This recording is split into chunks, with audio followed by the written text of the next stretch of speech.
한국직업방송과 연합뉴스TV가 함께 만드는 취업 전문 뉴스, 투데이 고용플러스입니다. 일본의 경제 보복 등으로 대내외 경제 상황이 좋지 않은데요.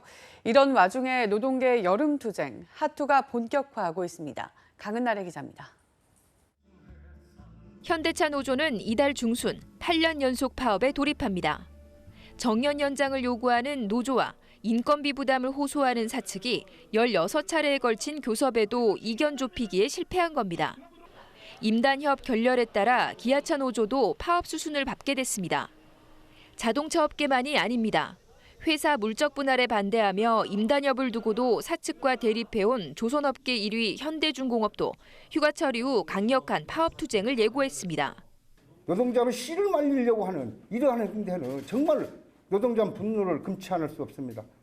청와대 진격 투쟁까지도 계획을 하고 있습니다. 임단협 결렬로 이미 부분 파업 중인 플랜트 노조는 그 수위를 점차 높이고 있고 레미콘 운송기사들도 처우 개선을 요구하며 한 달째 파업 중입니다. 레미콘 노동자! 하지만 악화한 대내외 여건은 노동계에도 다소 부담인 모양새. 민주노총은 일본의 화이트리스트 한국 제외 결정에 양국 노동자 모두에게 고통을 안기는 조치라고 규탄하면서도 정세를 틈탄 반노동 계약에는 단결로 맞설 것이라고 경고했습니다. 불안정한 경제 상황 속에 올해도 노동계 핫투는 어김없이 시작됐습니다. 연합뉴스TV 강은나래입니다. 최저임금위원회가 의결한 내년도 최저임금 시간당 8,590원이 5일 정부 고시로 확정됐습니다.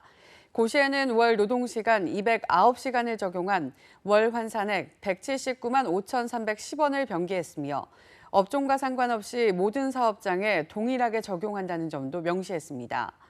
노동부가 내년도 최저임금을 최저임금위원회 의결 그대로 고시한 것은 노동계의 이의 제기를 받아들이지 않은 결과입니다. 노동부가 내년도 최저임금을 고시함에 따라 최저임금 8,590원은 내년 1월 1일부터 효력이 발생합니다. 지난달 국내 주요 은행들이 취급한 가계대출이 올해 처음으로 전달보다 4조 원 넘게 늘었습니다. 은행권에 따르면 KB국민, 신한과 우리, KB하나, NH농협 등 5대 은행의 가계대출 잔액은 지난달 말 기준 591조 8,100여억 원으로 전달보다 4조 5,600억여 원 증가했습니다. 5개 은행의 가계대출이 전달보다 4조 원 넘게 늘어난 것은 지난해 12월 이후 처음입니다. 특히 지난달 주택담보대출 증가폭이 3조 3,400억여 원으로 올해 들어 가장 컸습니다. 이는 전세자금 수요가 꾸준한 데다 신규 아파트 입주 관련 자금 대출 수요가 늘었기 때문으로 분석됐습니다. 주말에도 우리 정부와 기업이 일본 수출 규제에 따른 피해 상황을 점검하는 등 바쁘게 움직였습니다. 일본의 백색 국가 제외 조치는 우리 산업 전반에 영향을 미치는 요인이긴 하지만 기업마다 사정은 조금씩 다른데요. 업종별 영향을 이준음 기자가 짚어봤습니다. 반도체 등 11개 업종 대표가 한자리에 모였습니다. 일본의 백색 국가 제외에 따른 영향과 대응 상황을 점검하기 위해서입니다. 단기적으로는 실질적 피해 최소화에 주력하면서도 중장기적으로는 소재 부품 장비의 자립화를 통해 우리 산업의 체질과 경쟁력을 강화하는 계기로 삼아야 합니다. 일본의 2차 공격의 표적이 될 가능성이 큰 분야론 대체품을 찾기 어려운 자동차용 배터리와 화학이 꼽힙니다. 특히 화학 제품은 정부가 집중 관리하는 품목도 전체 159개 중 40여 개로 가장 많습니다. 하지만 화학 제품은 일본 기업의 한국 의존도도 80%로 높은 데다 국내 기업들이 제품 국산화를 추진해온 만큼 중장기적으론 일본 영향에서 벗어날 수 있다는 전망이 우세합니다. 자동차 업계는 대부분 국산 부품을 쓰기 때문에 다행히 당장의 위협엔 비껴나 있습니다. 문제는 반도체입니다. 삼성전자와 SK하이닉스가 보유 중인 고순도 불화수소의 재고는 2-3개월 분으로 수출 규제 피해가 현실화할 수 있습니다. 하루빨리 대체 공급선을 찾고 올해 안에 국내 생산에 성공하는 게 목표지만 바로 일본 제품을 대체하긴 쉽지 않을 것으로 업계는 보고 있습니다.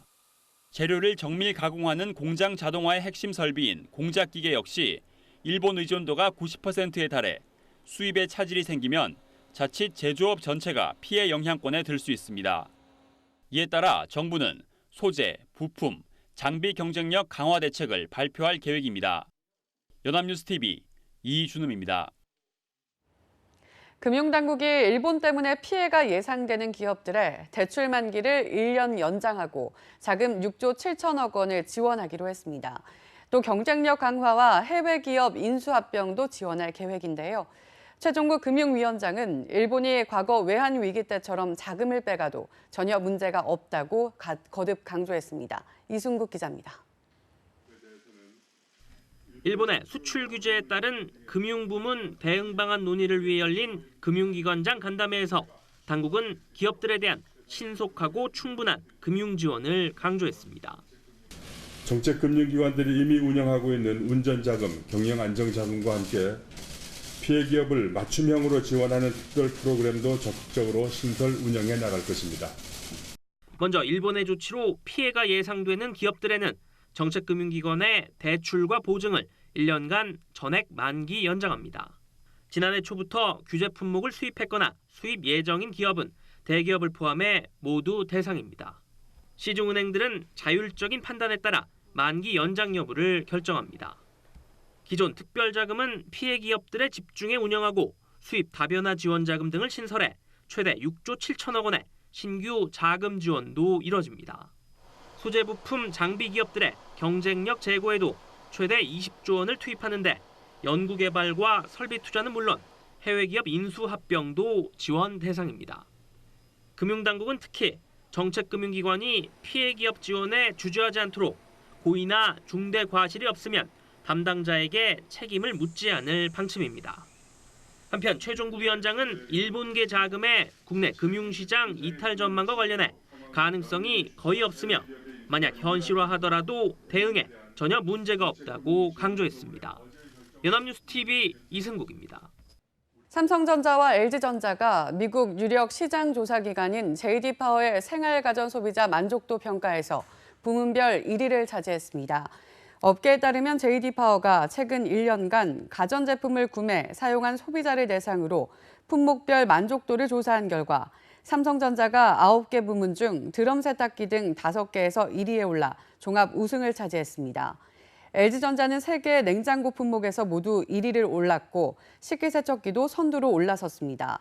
삼성전자와 LG전자 등 한국 브랜드는 9개 부문에서 1위를 차지한 것은 물론 7개 부문에서 2위에 올라 최고 평가를 받았습니다. 한국이 올해 1분기 중국 수입 화장품 시장 1위 자리를 일본에게 내줬습니다. 국제무역센터 ITC 조사 결과 1분기 중국 화장품 시장에서 일본은 총 7억 7천만 달러, 약 9,200억 원을 수출해 1위였고 프랑스와 한국이 각각 2위와 3위를 차지했습니다.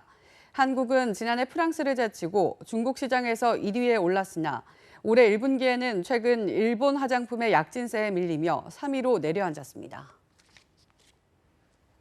미성년 아들이 엄마도 모르게 유료 게임 아이템을 한 달 새 700만 원어치 넘게 결제한 일이 생겼습니다. 환불을 요구하니 앱마켓을 운영하는 구글도 게임 개발업체도 서로 나몰라라입니다. 서영석 기자의 단독 보도입니다. 6월 카드 고지서를 받은 이모 씨는 깜짝 놀랐습니다. 한 달에 100만 원도 안 나오던 카드값이 700만 원이 훌쩍 넘게 나왔기 때문입니다. 알고 보니 고등학교 1학년 아들이 엄마 카드로 몰래 해외 게임 제작 업체의 스마트폰 게임 아이템을 구입한 금액만 720만 원에 달했습니다. 이게 도대체 뭔가 이 게임에서 이렇게 나왔다고는 정말 상상도 못했어요. 혹시나 하고 이게 뭐냐고 아들한테 보여줘봤어요. 얘도 깜짝 놀라는 거예요. 우리나라 민법은 미성년자가 법정 대리인의 동의 없이 법률 행위를 할 경우 취소할 수 있다고 규정합니다. 미성년자가 모바일을 통한 컨텐츠 구입 계약을 체결 시 사업자는 부모님의 동의를 받지 않은 경우 그 계약을 취소할 수 있다는 내용을 고지해야 합니다. 앱마켓에서 게임을 유통하고 수수료를 받는 구글은 책임을 떠넘겼습니다. 구글에다가 연락을 해봤어요. 결국은 개발자한테 직접 이메일을 보내라고 그러더라고요. 게임 회사 쪽에 연락을 취했지만 구글이 환불을 거절할 경우 환불을 신청할 수 없다는 답변만 들어야 했습니다.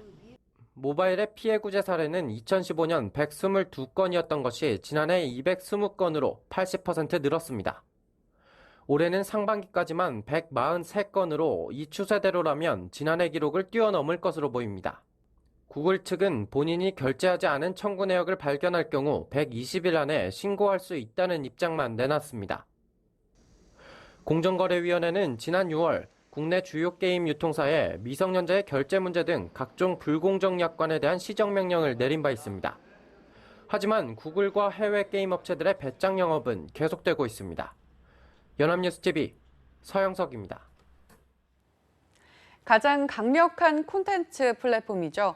유튜브의 영향력이 출판계에도 미치고 있습니다.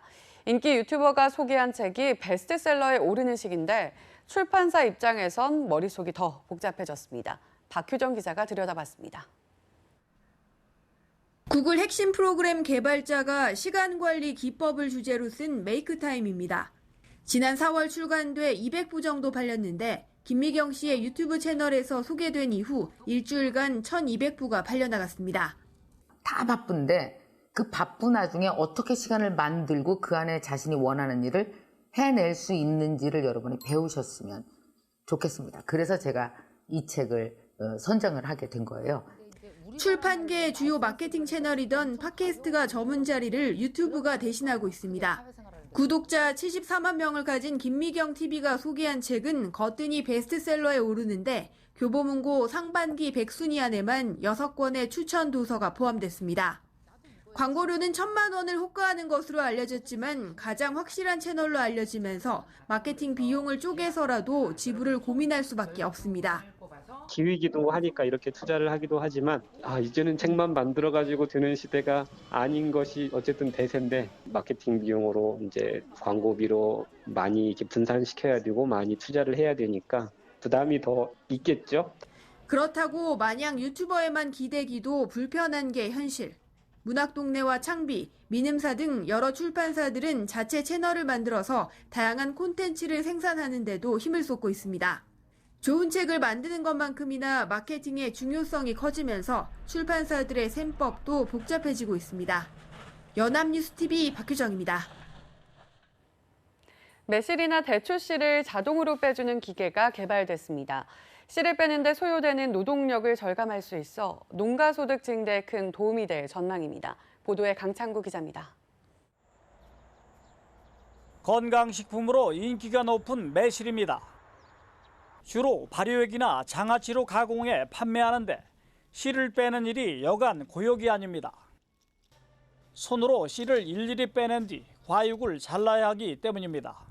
매실청을 담근다든지 또 아니면 매실 장아찌를 이렇게 담글 때 그걸 하나하나 이렇게 손으로 다 이렇게 쪼개서 담갔어요.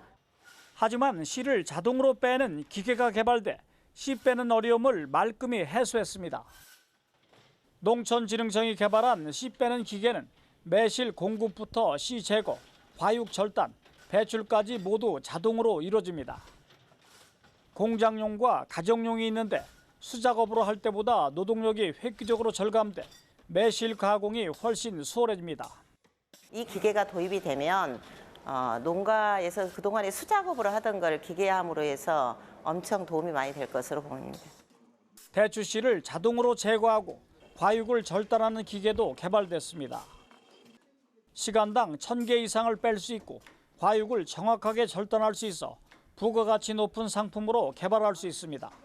생과 위주로 소비되던 매실을 가공품으로 바꿀 수가 있어서 농가 소득에도 큰 도움이 될 것 같고 동시에 국민들의 건강에도 큰 도움이. 씨 자동 제거 장비가 개발됨에 따라 양리 기능이 뛰어난 매실이나 대추를 이용한 가공 상품이 더욱 확대 개발될 것으로 예상됩니다. 연합뉴스TV 강창호입니다.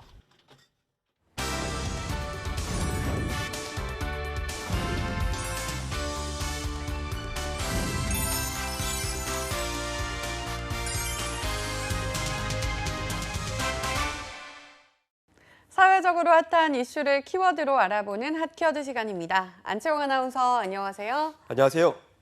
핫키워드 시간입니다. 곧 하반기 공채가 시작됩니다. 그렇다면 채용의 최종 관문인 면접 때 면접비를 지불하는 경우와 지불하지 않는 경우 기업에 대한 구직자들의 생각엔 어떠한 변화가 생길까요? 핫키워드에서 살펴봅니다. 네, 구직자들 입장에선 면접을 준비할 때 이를 위해 정장을 사거나 교통비를 지불하는 등 다양한 경제적 비용과 오고 가는 시간적인 부담이 발생하기 마련인데요. 이 때문에 면접비에 대한 문제가 상당히 민감하게 다가올 것 같습니다. 그렇다면 실제로 얼마나 많은 기업에서 구직자들에게 면접비를 주고 있었나요? 네, 얼마 전 취업포털 잡코리아가 알바몬과 함께 입사 면접에 참여한 구직자 3,466명을 대상으로 면접비 지급 현황에 대해 조사를 했습니다. 그 결과 설문에 참여한 면접자 중 22.7%만이 면접비를 받았다고 응답했다고 합니다. 나머지 77.3%는 면접비를 받지 못한 것으로 나타났는데요. 즉, 4명 중 3명은 면접비를 못 받고 면접장을 나와야 했다는 뜻이 됩니다. 네, 면접비를 지불하는 것이 물론 의무사항은 아니지만 의외로 많은 면접자가 면접비를 받지 못했네요. 그렇다면 면접비를 지불한 기업이 있다면 어떤 특징이 있었던 건가요? 네, 이 면접비 지급 유무를 살펴보면 기업 형태에 따라 다소 차이가 있었습니다. 면접비를 가장 많이 지불하는 기업 형태는 대기업이었는데요. 대기업에서 면접을 본 구직자의 경우 41%가 면접비를 받았던 거죠. 이어서 공기업 지원자는 27.7%가 면접비를 받았고 외국계 기업 지원자는 26.4%가 받은 것으로 나타났는데요. 중소기업 지원자는 17.1%만이 면접비를 받은 것으로 나타났습니다. 네, 기업의 규모와 형태에 따라 조금씩 차이가 있었네요. 그렇다면 이러한 면접비는 역시 현금으로 받은 것이었나요? 네, 그렇습니다. 면접비를 받았다는 면접자들 중에선 현금으로 받았다는 비율이 74%로 압도적으로 많았는데요. 상품권이나 제품 등을 현물로 받았다는 응답자는 26%에 불과했습니다. 기업 형태별로 이 면접비 액수를 살펴보면 대기업 지원자들이 평균 4만 3천 원 정도를 받아 가장 높은 것으로 나타났는데요. 공기업 지원자는 평균 3만 9천 원을 받은 것으로 조사됐습니다. 또 외국계 기업 지원자는 평균 3만 5천 원을, 중소기업 지원자는 평균 2만 9천 원을 받은 것으로 나타났습니다. 비율로 보자면 중소기업의 경우엔 평균적으로 3만 원 정도를 지급하는 기업이 53.1%로 가장 많았는데요. 반면 대기업들은 43.3%가 5만 원 정도를 지급해 비용적인 면에서도 기업 형태에 따라 차이가 있는 것으로 조사됐습니다. 네, 그렇다면 이렇게 면접비를 주고 안 주고에 따라 기업에 대한 구직자들의 생각에 대한 조금이라도 변화가 있었나요? 네, 표면적으로 봤을 땐 큰 변화는 없었습니다. 응답자 10명 중 2명은 면접을 보고 나서 오히려 해당 기업에 대한 이미지가 나빠졌다고 응답했는데요. 반면 좋아졌다는 응답은 15.2%, 면접 전과 변함이 없다는 63.4%였던 거죠. 네, 변함이 없다는 응답이 과반을 넘었네요. 그렇다면 면접비가 구직자들에게 큰 차이가 없었다는 거네요? 네, 그런데 여기서 한 가지 면접비 지급 여부가 들어가면 다소 조사 결과가 바뀝니다. 현금으로 면접비를 받은 응답자들에게 질문을 한 결과 면접 후에 오히려 기업 이미지가 좋아졌다는 응답이 49%에 달했던 거죠. 이는 면접비를 받지 못한 그룹의 응답률인 5.7%에 비해 8배 이상 기업의 이미지가 좋아진 것으로 나타난 겁니다. 면접비까지 받고 나서 기업 이미지가 나빠졌다는 응답은 6%로 소수에 그쳤습니다. 반면 면접비를 받지 못한 응답자 그룹에선 면접 후 기업 이미지가 나빠졌다는 응답이 25.1%였습니다. 그러니까 면접비를 받은 그룹에 비해 기업의 이미지가 나빠졌다는 응답률이 4배 가까이 높았던 겁니다. 그만큼 기업 이미지에 면접비가 구직자들에게 큰 영향을 차지하고 있다는 걸 알 수 있습니다. 그러니까 많은 지원자가 당락이 분명하지도 않은 면접 때문에 시간적 또 금전적인 부분을 희생하고 있다고 생각한다는 거죠. 이 때문에 기업으로부터 금전적인 보상이 필요하다는 의견도 상당한 것으로 보입니다. 네, 앞서 말씀드렸다시피 기업의 입장에선 면접비를 지원자에게 주는 것은 결코 의무가 아닙니다. 하지만 설문조사 결과만 놓고 본다면 장기적으로 기업의 이미지를 생각해서라도 면접비를 지급하는 방향도 고려해보는 것이 좋을 것 같습니다. 이를 위해선 무리하게 많은 배수를 뽑는 것이 아니라 꼭 필요한 인재 후보만을 골라 소수 정예로 면접을 치르는 것이 중요하겠죠. 인사 담당자의 수고와 지원자의 희망 고문을 덜기 위해서라도 적절한 보상이 따르는 소수정의 면접 방식은 서로에게 가장 이상적인 채용 방식이 아닐까 싶습니다. 지금까지 핫키워드 안치홍 아나운서였습니다. 고맙습니다. 고맙습니다. 지금까지 투데이 고용플러스였습니다. 오늘 저희가 준비한 내용은 여기까지입니다. 함께해 주신 여러분 고맙습니다.